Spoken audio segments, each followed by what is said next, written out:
We begin at 10 o'clock inside Little Rock City Hall, where tonight, for the second time in as many weeks, city workers demanded better pay. They went before the board of directors tonight, armed with a study that shows they're among the lowest paid municipal workers in the state. Channel 7's Tyree White was at that meeting, and he joins us now live in our studio with more. Tyree. Chris, Little Rock Public Works employees tell me nothing was done after the first time they stood up for better pay. So they're back in front of the city leaders tonight, demanding that the city release the compensation study to the public and pay them fair wages. The city sent me the study, and I went to ask them. The study was done 2 years ago.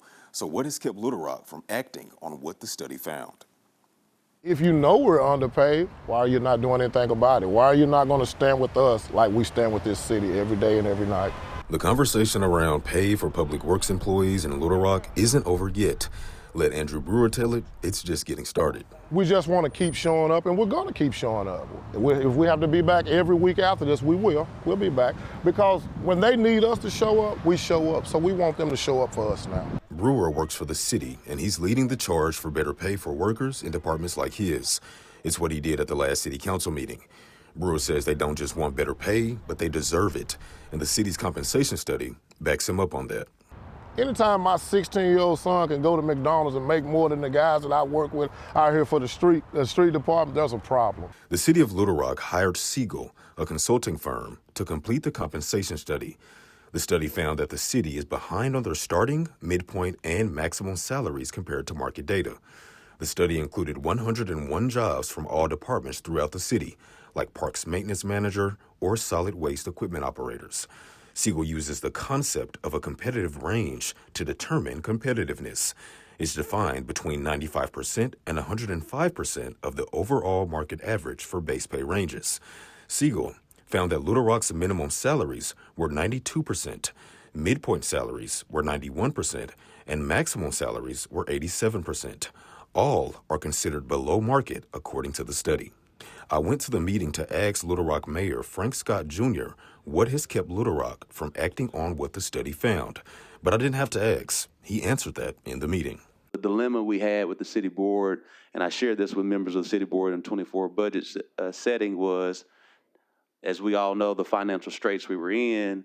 Do we give a raise, which was at that point in time 1.75%, or do we implement the compensation study? We couldn't do both. Scott acknowledges the study was never released to employees, but says that implementing the study doesn't guarantee employees get paid more.